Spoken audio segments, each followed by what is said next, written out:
Good afternoon. My name is Dorinda Divil, and I'd like to talk with you today about an issue that's very near to my heart, homelessness in Mount Vernon. When people hear about Skagit County and Mount Vernon, they often think of the rolling fields of colorful tulips and the Cascade Mountains in the background. This is true, however, when one looks more closely, you will see folks scattered here and there in the parks, on sidewalks, and hiding in the woods, something that's heartbreaking, individuals who have no homes. Due to the rising cost of housing and overall cost of living, more and more individuals find themselves without a job, a home, and struggling for food. This issue is compounded with health issues, including but not limited to mental health and addictions, as chemical substances and/or alcohol is often used perhaps to self-medicate. Working with this population as an embedded social work intern within the Mount Vernon Police Department, my role is to reach out to the client population, meet individuals where they are, and address their needs. My client system is comprised on a micro level of those individuals and families who are currently experiencing homelessness. These individuals may be disabled, aged, veterans, have mental health issues and/or addictions to substances. Everyone within this population is unique in their needs and experiences. When I first encounter a potential client, I calmly and softly introduce myself and let them know what services I have to offer. Some are wary, and being overenthusiastic can be off-putting. I have had many different responses to my contacts, such as a blank stare and no verbal response, or a handshake and asking if I have anything for them as far as food, clothing, bus passes, blankets. Many that I encounter are familiar with what I do, as my supervisor and the police officers have had previous contact with them. They either do or do not want to talk. Some say that they don't want any further contact, though this is rare. I prepare for my initial engagement with the individuals by building upon existing data that I have from officers and my supervisor. The family and personal history is gleaned during my interactions with the individuals. I oftentimes buy them a cup of coffee or lunch. This way I'm giving them something that they want and need, and at the same time I'm gaining information. Some clients are easier to reach than others. I use the FLARE method to assess what information do I have and what information do I still need to learn from the individual in order to assist them with their goals. It's important that I listen intently to the individual. There's a difference between listening and hearing. My method of engagement and assessment that I find most effective are the biopsychosocial assessment framework, which I use during the interviewing process, and strength-based cognitive behavioral therapy. As I listen, I utilize the assessment to help me determine where the individual is in regard to their mental status and physical capabilities. When I hear them, I learn of their trauma, their abuse, neglect, their ability or disability, poverty, and lack of access to the most basic of human needs. As we progress in our interactions, I focus on their strengths, and together we set goals. I help by encouraging them in meeting these goals. It's important to me that I meet them where they are and am present in the moment, allowing them to tell me their story in their own time. I refer to what I live by and share very often. I cannot walk this journey for you, but I will walk it with you. Together, we journey on to their new life, free from what began their situation, to a feeling of pride. Their self-esteem begins to grow, and they flourish in their accomplishments. It is done in their own time, as they are ready to. To be a part of this journey is an honor, and I'm forever changed. In working with the homeless population, I'm guided by the trans-theoretical model and ensuing stages of change and decisional balance that follow this. In the pre-contemplation stage, when I first make contact, I'm working on building a rapport and a sense of trust.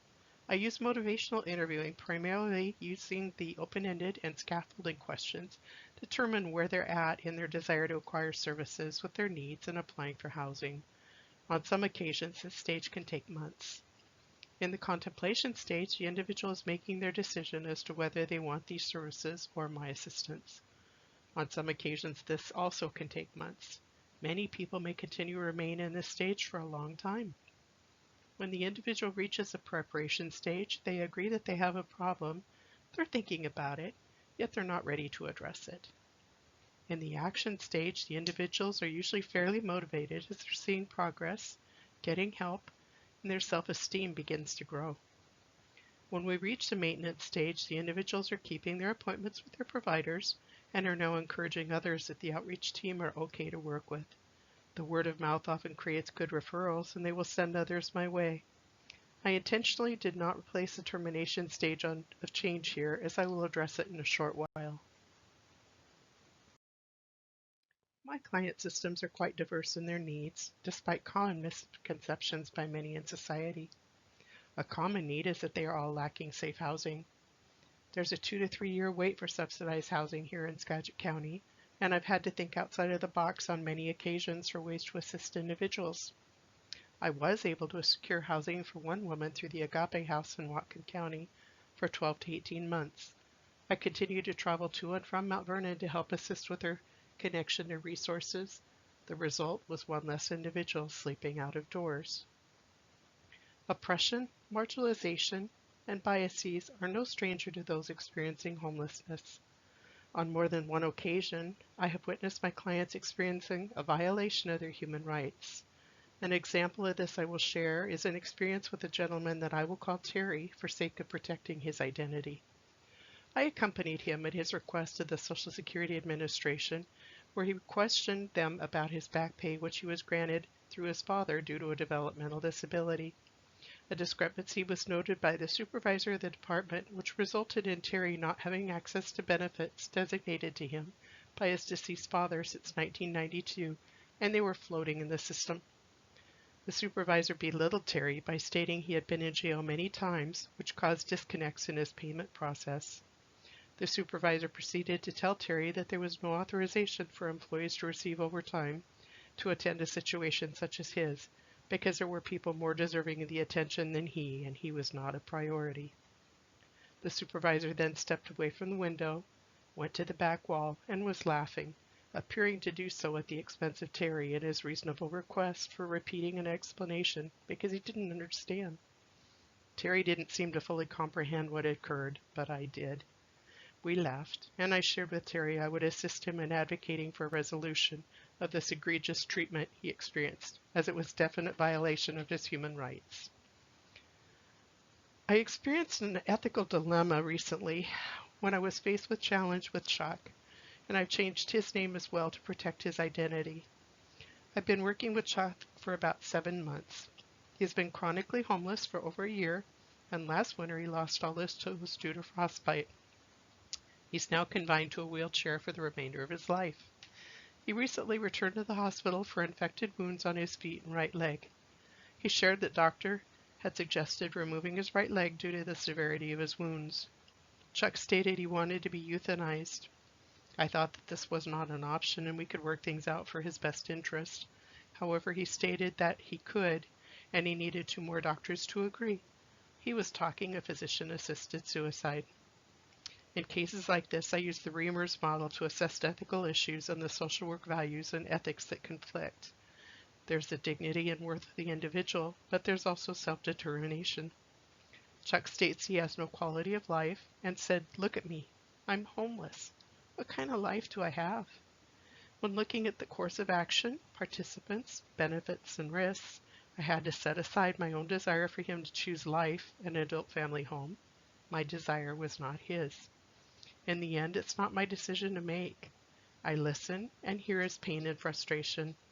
My heart hurts because we built a bond and a friendship. My personal beliefs must be checked. Should this be what he decides, I will miss him dearly.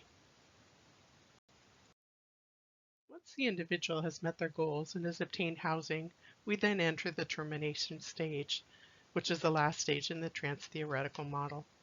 This does not mean that I totally disconnect with them, as they understand that they can always come to me if they have slipped or needed an ear to listen.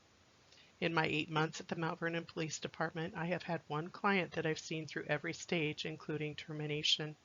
It's important to note that in many cases, such as addictions, mental health issues, and such, relapses may occur, and this is the reason I state I don't totally disconnect from the client. I'm there to help pick them up, Let them know that we all stumble and fall, and guide them back to their good choices when they are ready.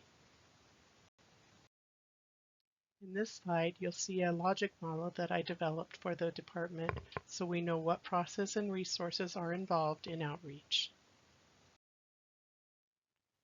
As I shared earlier, I find that the FLAIR model, motivational interviewing, and strength-based cognitive behavioral therapy are the interventions that are most effective with my population. The summary of this issue is that as a social worker, I have had to do a great deal of research, footwork, and advocacy with my individuals. Each system is different, located in other areas of the city, and difficult to navigate to on foot or by bus. Our system is broken. As a social worker, I see great need for advocacy to improve the system to make it more user-friendly for all, but especially those who are homeless. Experiences such as these allow for practice-based evidence to guide social workers to intervene.